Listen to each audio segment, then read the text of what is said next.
Bacaan pertama. Elia berdiri di atas gunung di hadapan Tuhan. Bacaan dari kitab pertama Raja-Raja. Sekali peristiwa, tibalah Elia di gunung Horeb, gunung Allah.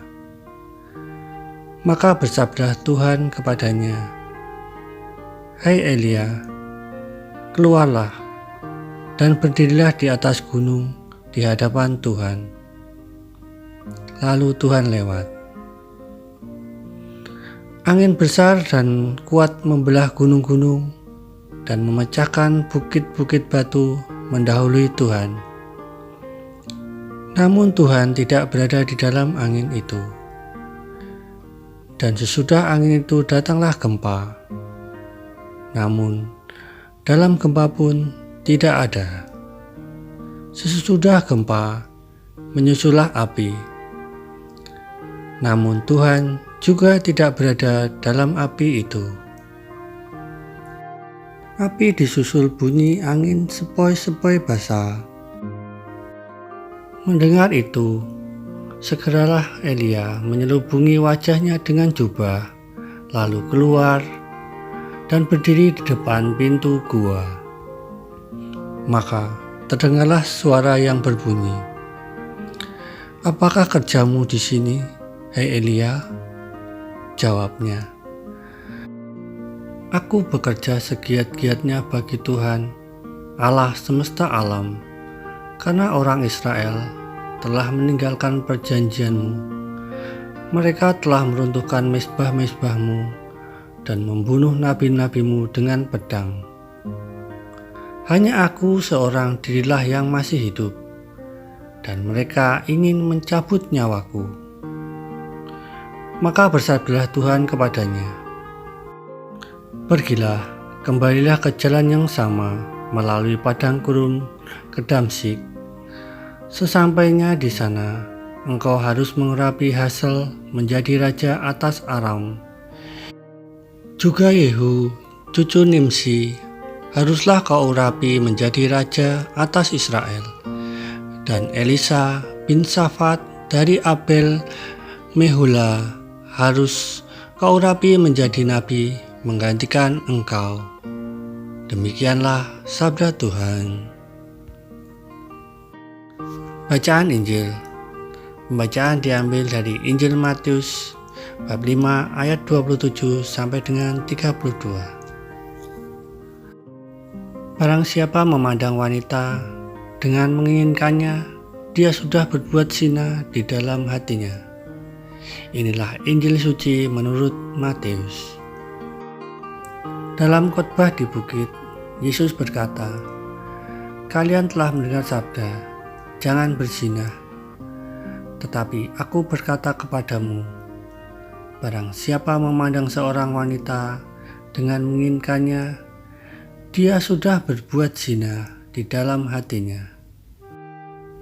Maka jika matamu yang kanan menyesatkan dikau, cungkilah dan buanglah. Karena lebih baik bagimu satu anggota badanmu binasa, daripada tubuhmu seutuhnya dicampakkan ke dalam neraka. Dan jika tangan kananmu menyesatkan dikau, penggalah dan buanglah. Karena lebih baik bagimu satu anggota badanmu binasa, daripada dengan badan seutuhnya masuk neraka. Telah disabdakan juga, barang siapa menceraikan istrinya, harus memberi surat cerai kepadanya.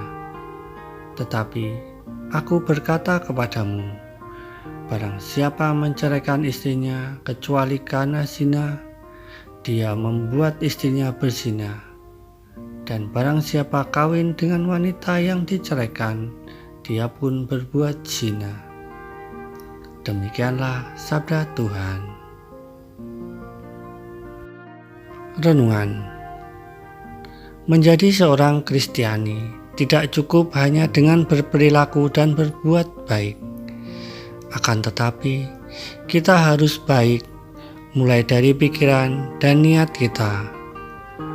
Motivasi dan intensi dari apa yang kita lakukan mesti sungguh-sungguh murni, sesuai martabat kita sebagai manusia Kristiani.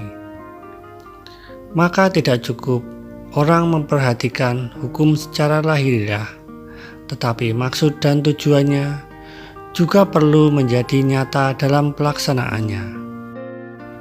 Cukup menarik diperhatikan bahwa orang kerap membela diri atas maksud dan kehendaknya terhadap orang lain. Orang kerap kali menilai dari sekedar yang tampak dan tidak menanyakan maksud dan kehendaknya. Yesus dalam Injil hari ini mengajak kita untuk berpikiran jernih. Dengan berpikiran jernih, kita bisa melahirkan tindakan-tindakan yang sesuai martabat kita sebagai makhluk yang secitra dengan Allah.